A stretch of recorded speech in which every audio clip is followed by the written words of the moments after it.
First thing I like to do when I do an oil change is I like to pull on the dipstick. That reminds me to add oil, and I take the oil fill cover off.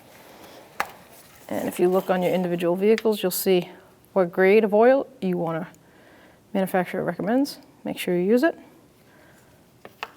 And now we're all ready to raise the vehicle up. So now once you raise your Subaru up, you'll have a splash shield.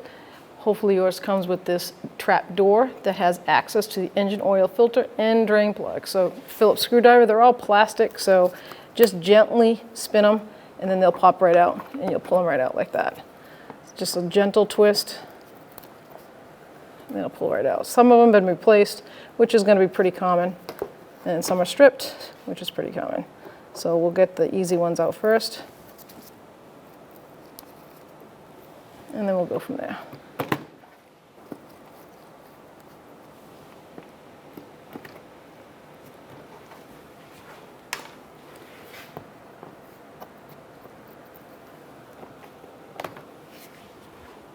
You can use a body trim tool to take these clips out.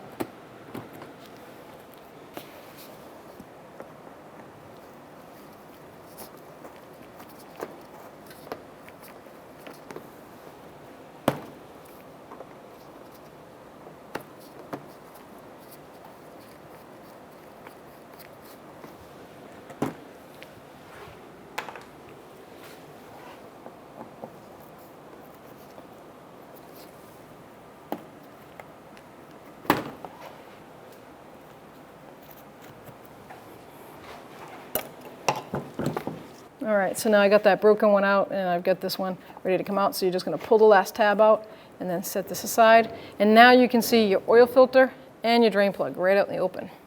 First, we're going to locate the oil filter. So it's on the passenger side of the engine. Underneath this, you see that cutout once I took that plastic down. It's right there. I have an oil filter wrench. There's all different styles. This is the style that I have, and I'm just going to spin it loose enough so that I can get my hand up there. I'm just going to let it drain a little bit. Oil should come down. There it is. I'm just going to let that drain for a little bit before I get it all messy. So now it's slowed down dripping. I only do this just makes less mess on my hand.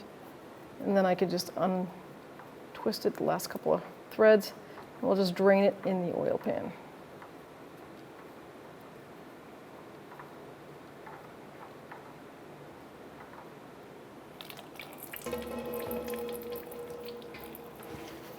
So now I'm going to drain the oil from the oil pan. This particular drain plug is a 13mm socket or wrench. I think a standard Subaru, if you had the factory pan, I think it's at 18mm.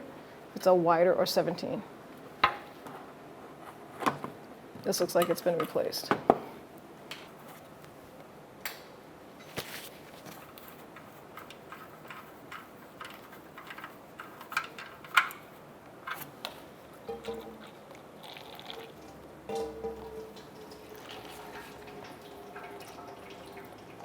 So now I'm going to prime my oil filter, and this is what I do to the new filters before I install them. I just fill up the center with the fresh oil, and it will go up and down because it's going to soak into the filter part. It takes a little bit of time. Just let it bubble down and fill it up. Bring it right up to the top of the threads, and then we're going to wet that gasket a little bit so it won't stick to the engine. And why you prime it is so that when you do start it after an oil change, and granted the engine is lubed from oil before, but it just helps. Those 3 seconds, the engine and the pump won't be running dry. It's kind of just a practice, common practice between what you do. All right, now we're going to just clean this oil filter housing where the old oil filter was. We want to clean away all of this oil. We don't want any of that to drip into the, even though it's going to go in there, but we want a clean surface. I'll put my new filter up. And just till it centers and starts to thread on its own. You can feel it catch, see? Just spin it. Once it bottoms out, I'm gonna take a clean rag because my hands are dirty. You might have to do the same thing, get a nice dry rag. You don't want to use the oil filter wrench to tighten the filter. You wanna make sure, if you have to set a goal for yourself, think of it here, set your hand here, and you wanna turn it at least a quarter to half turn. There we go.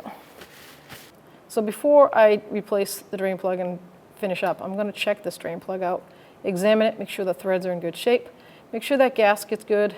I didn't get a new one for this particular model, and if I did, unbeknownst to me, this is an aftermarket oil pan, so I would have gotten a Subaru drain plug gasket, and it wouldn't have been the correct one anyways.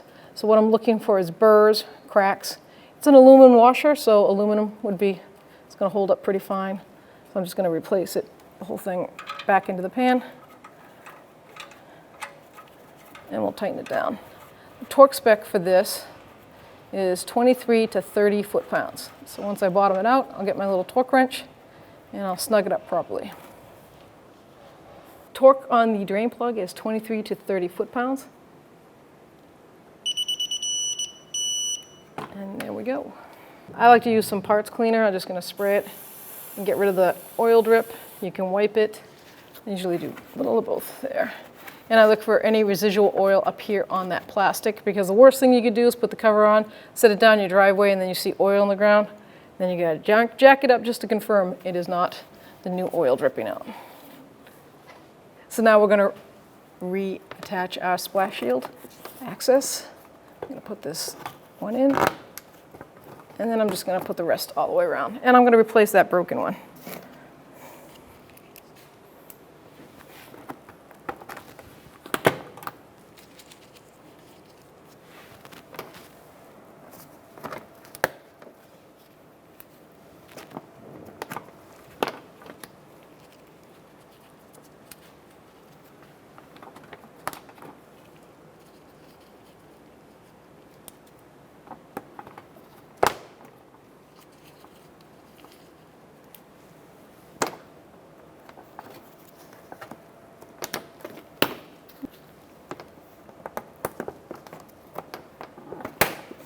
Let's go get a replacement. I just got a little push pin. I'll put right up in there. That should be easier to get down also. So now we're going to add our oil. The oil manufacturer specs is 4.3 quarts, and it's 5W30.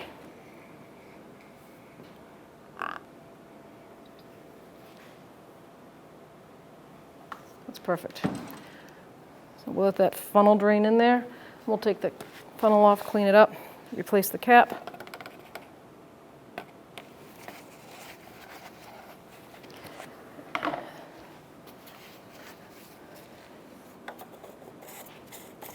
Make sure that gasket seats. You don't have to crank on it, just lock it down. Now what I'm going to do is start the car, run it all of 2 minutes. Make sure the oil filter light goes out. That's that little oil bucket. Make sure the red light goes out. Let the oil circulate. Then I'm going to let it sit for 5 minutes. Then we'll come and check the oil. It should be the proper level. Now we're going to pull the dipstick. I ran the car, let it settle for about 5 minutes. And I'm just going to wipe it clear because I don't want to take a reading after it ran for a little bit. So you can see those notches. F is for full, L is for low, and that's where you want it. You always want it to be right about there. If the engine's cold, this is a key to checking your oil. Don't ever start your car up, drive to work or to the grocery store or gas station and say, oh, I'm gonna check my oil, because it's always gonna be low. Because at that point, the top of the engine hasn't drained down in the pan. And that's how they used to get people way back in the day.